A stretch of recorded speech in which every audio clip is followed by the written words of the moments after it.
Suhuje hari nakorana guha ikaze. Iyi ni Ken Radio ishakira urukumbi ry'amakuru yizewe mu Rwanda ndetse no hanze y'u Rwanda. Ni mu karere ka Kamonyi mu murenge wa Runda. Habereye impanuka ikomeye cyane yakozwe n'imodoka ya hoho, aho abaturage bakunze kuvuga ko zino modoka wagira ngo ni umuzimu uzibamo, kuko nta kwezi gushira zidakunze gukora impanuka kandi zigatwara ubuzima bw'abantu benshi cyane.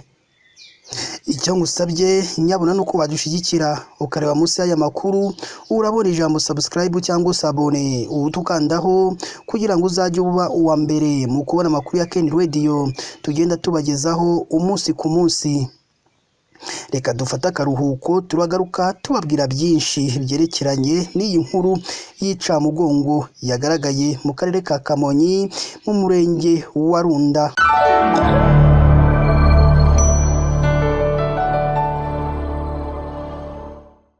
Reka nongere mbaye ikaze. Iyi ni Ken Radio ishakira urukumbi ry'amakuru yizewe mu Rwanda ndetse no hanze y'u Rwanda. Icyo ngusabye ni ugukora subscribe cyangwa sabone, urahita ubona akazogera nako nikaza nako gakandeho. Icyo gihe uzaba ushimangiye yuko ugiye kujya uba uwa mbere mu kubona amakuru ya Ken Radio tugenda tubagezaho umunsi ku munsi. Ni mu karere ka Kamonyi mu murenge wa Runda mu kagari ka Muganza mu mudugudu wa Nyagacomo kuri uyu wa gatanu tariki ya 12 Nyakanga 2024 habereye impanuka y'imodoka yo mu bwoko bwa hoho. Imodoka irangirika bikomeye. Umuvugizi wa polisi ishami rishinzwe umutekano wo mu muhanda SP Emmanuel Kayigi ubwo habaga impanuka yahise atangaza amagambo y'ikiniga. Mu magambo ye yatangaje avuga ko impanuka yaturutse kuba imodoka yagize ikibazo tekinike icomoka rutire. Umushoferi abonye ko ari bugonge izindi modoka n'abagenzi mu muhanda, ayiyobora ahandi agonga igiti n'imodoka, ubundi imodoka ihita yangirika bikomeye. Yagize ati umushoferi yavaga gupakira umucanga ajya i Kigali, ageze ahitwa Bishenyi imodoka icomoka rutire, abonye yafunga umuhanda ndetse agateza impanuka ibindi binyabiziga ayerekeza hirya y'umuhanda agonga igiti, imodoka irangirika bikomeye ariko nawe yahitanye ndetse nta n'uwo yanakomerekeje cyane. SP Kayigi avuga ko umucanga yarapakiye bawushize mu yindi modoka ndetse bahamagaza breakdown ngo ihakure iyo modoka. SP Emmanuel Kayigi yatanze ubutumwa ku bantu batwara ibinyabiziga ko bakwiye kugenda neza mu muhanda kubahiriza amategeko yawo, ari nako basuzumisha ibinyabiziga byabo kugira ngo bagende bizeye umutekano usesuye mu muhanda. SP Kayigi avuga ko mu bukangurambaga bukorwa na polisi y'u Rwanda bushishikariza abatwara ibinyabiziga kugenda neza kandi bagomba kuringaniza umuvuduko bitewe n'imiterere y'umuhanda bitewe n'umuhanda bagendamo, ndetse no kwitwararika buri gihe cyane cyane igihe hari umuvundo w'ibinyabiziga mu muhanda, ndetse bagasuzumisha n'ibinyabiziga byabo mbere yo kwerekeza mu muhanda. Ikindi uyu muyobozi yibukije abatwara imodoka zitwara imizigo no gupakira ibintu bitayirushije ubushobozi kuko nabyo biri mu biteza impanuka mu muhanda. Ikindi nuko abatwara ibinyabiziga bagombye kuba bafite uburambe ndetse bakanirinda gutwara imodoka batamenyereye kuko nabyo biri mu bituma bahura n'impanuka zikomeye za hato na hato. SP Kayigi avuga ko bazakomeza gukangurira abantu mu bukangurambaga bwa Gerayo Amahoro mu rwego rwo kubahugura no kubibutsa kujya bubahiriza amategeko y'umuhanda. Si impanuka yonyine yabaye mu karere ka Kamonyi kuko no mu murenge no mu karere ka Rulindo impanuka ikomeye yahitanye umuturage ahita ahasiga ubuzima.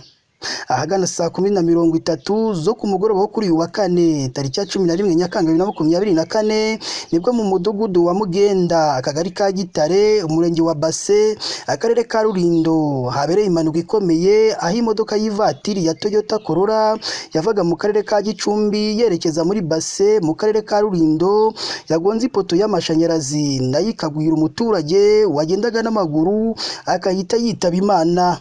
Bikimara kuba umunyamakuru yahise ahagera asanga uyu nyakwigendera amaze kuvanwa ku ipoto. Gusa abaturage bari bumijwe n'iyi mpanuka kuko bavugaga ko nta kwezi kwari gushize n'ubundi habereye indi mpanuka nayo yatwaye ubuzima bw'umuturage.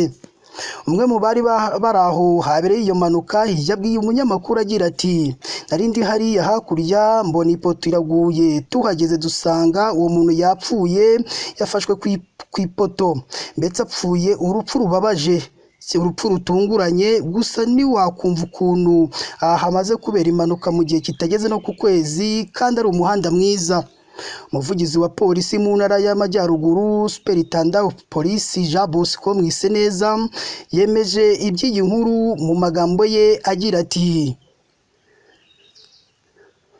aho havuzwe haruguru habereye impanuka ya vatiri Corolla yavaga Gicumbi yerekeza Base, agonga ipoto y'amashanyarazi nayibwira umunyamaguru wagendaga ku ruhande rw'umuhanda ahita yitaba Imana. Mu modoka harimo umugenzi wakomeretse byoroheje, yahise ajyanwa ku kigo nderabuzima cya Mushongi, umurambo wajyanwe mu buruhukiro bw'ibitaro bya Nembe kugira ngo ukorerwe usuzuma. Wari utwaye iyo modoka yahise akizwa n'amaguru, kugeza ubu arimo arashakishwa. Kuri ubu harimo harakora iperereza kugira ngo hamenyekane icyaba cyateye iyo mpanuka. SP Jean Bosco Mwiseneza yakomeje asaba abakoresha umuhanda gukoresha umuhanda neza kugira ngo hatabaho uburangare bwatuma abaturage babura ubuzima. Mu magambo ye yagize ati inama tugira abatwara ibinyabiziga ni ukwirinda uburangare bakagira ubushishozi igihe cyose batwaye ibinyabiziga. Ubwo umunyamakuru yavagaho habereye iyo mpanuka yasize polisi irimo gukora iperereza mu gihe umurambo wa nyakwigendera wajyanwe ku bitaro bya Nemba. Abaturage bavuga ko uwagonzwe batari bamuzi muri ako gace. Gusa aba baturage barasaba inzego zibishinzwe ko bakurikirana icyaba gitera izi mpanuka za hato na hato zibera muri uyu muhanda. Amakuru abaturage batangaje ariko adafitiwe gihamya, bavuga ko abashoferi bagiye bavuga ko hariya habereye impanuka haba umuzimu ugaragara mu ishusho ry'umusinzi, kuko iyo umushoferi ahageze bashaka kumukatira ubundi bakarenga umuhanda bagakora impanuka. Reka tugushimire wowe wahisemo gukurikira amakuru kuri KN Radio, ari nako tuguha ikaze buri gihe kugira ngo ntuzaze ucikanwa n'aya makuru. Niyo mpamvu tugusaba subscribe kugira ngo ujye uba uwa mbere mu kubona amakuru ya KN Radio tugenda tubagezaho. Mugire umunsi mwiza kandi Imana ijye igomeza kubarinda.